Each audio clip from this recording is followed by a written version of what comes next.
All right, everyone, hello.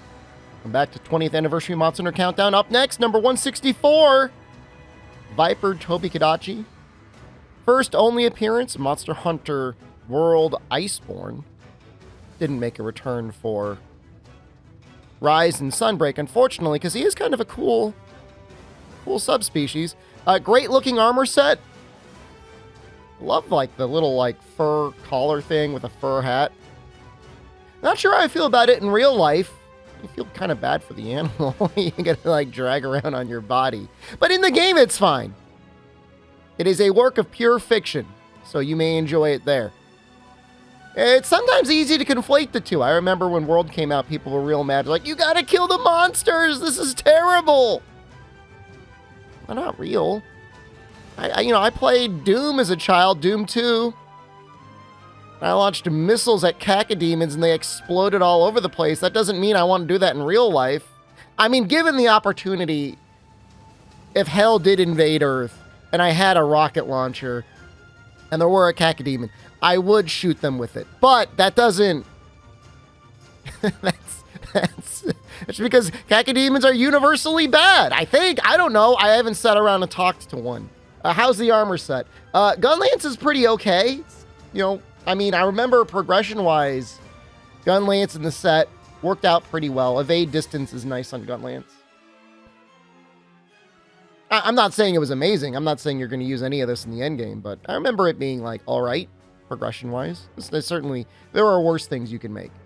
Hit zone-wise, weakest to thunder. I love that. I love that when the subspecies is weak to the original element. Head and forelegs also pretty weak. You want to trip them there. Status-wise, you know, he's resistant to poison and paralysis, as you'd imagine.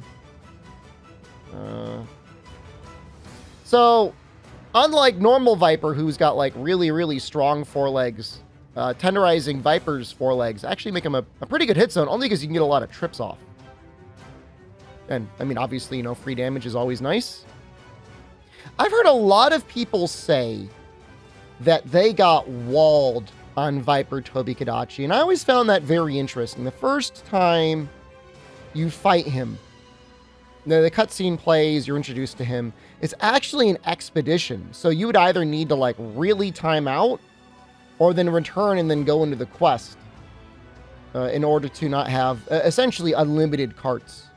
Which, you know, I mean, that's possible. I mean, people, you know, are playing the game for the first time or, you know, what have you, that might be a situation where that could happen. The other thing could be, you know, if you started the game after Iceborne had already came out, maybe you'd been hanging around using that Guardian and Defender gear for too long. And this is kind of around the point where you're going to really start feeling the limitations of the Guardian armor. Now, Defender weapons are good the whole way through. I mean, you could beat the whole game up to and including Fatalis with Defender weapons. There's no issue there. You might have a bit of a challenge getting through Elatrion, but maybe Elatrion would be fine. But in any case, you know, you can even start feeling a little bit of the limitations on the Guardian armor, even as soon as you start high rank. So even if you were able to just barely squeeze your way past the normal Viper Tobi-Kadachi, you then got to deal with Barioth immediately afterwards, and that's probably when people are like, okay, I should probably upgrade. Most people. I mean, you know, if you're speedrunner or whatever, you're challenge running, you could definitely get by with just your high rank stuff, but for most people, you're going to want to upgrade around this point. I was talking about cacodemons earlier. What was I going on about? In any case, this is a fun showcase for World Gunlance. You know, it would have been nice if I had 1 or maybe 3 points of guard, just to be able to take a couple of those hits a little bit more. That being said, like, I'm normally not a big fan of guarding on Gunlance. You know, the way my brain always works is like, once I go into that guard animation, I block the hit. What can I do afterwards? Charge Blade, of course, you know, has your guard impacts, guard points. Lance has all sorts of counters, but Gunlance, pretty much the only thing you can do if it's up is Wyvern Fire, and even Wyvern Fire sometimes is like a little It's not the most amazing thing you can do out of a guard. But, you know, situationally, it's okay. You know, if you're in an animation or the monster's going to be in an animation, it's not safe enough for you to get close, but you think they'll end up close to you. I think that's kind of like when I like to use Wyvern Fire. Even as a wake-up skill, you know, it's not amazing. You know, I know that they probably don't make it one single attack because everyone in the world would probably just end up running some form of sleep Gunlance. Because then, you know, you'd get your entire Wyvern Fire concentrated one-shot doubled. I mean, that would be, what is that? Maybe like 560 times 2. I mean, it'd be 1,000 damage. I mean, that's not bad. You know, you got 1,000 damage. I mean, that's, you know, for most master rank monsters, that'd be close to about 5% of their health. You do that twice, you'd be doing pretty good. You see right there. Weakened arms. Saddest part about World and Iceborne is, you know, a lot of people ended up dipping out pretty much soon right after the game. Like, they probably got up to Shara, but they felt frustrated by the tenderizing.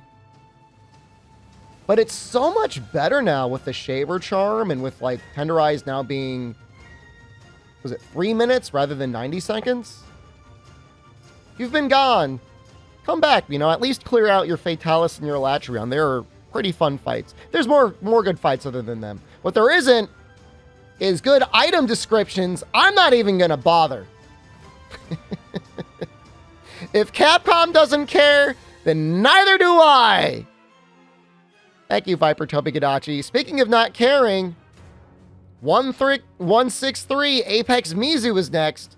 Oh boy. What a treat. Thank you all so much for watching. I love you. Goodbye.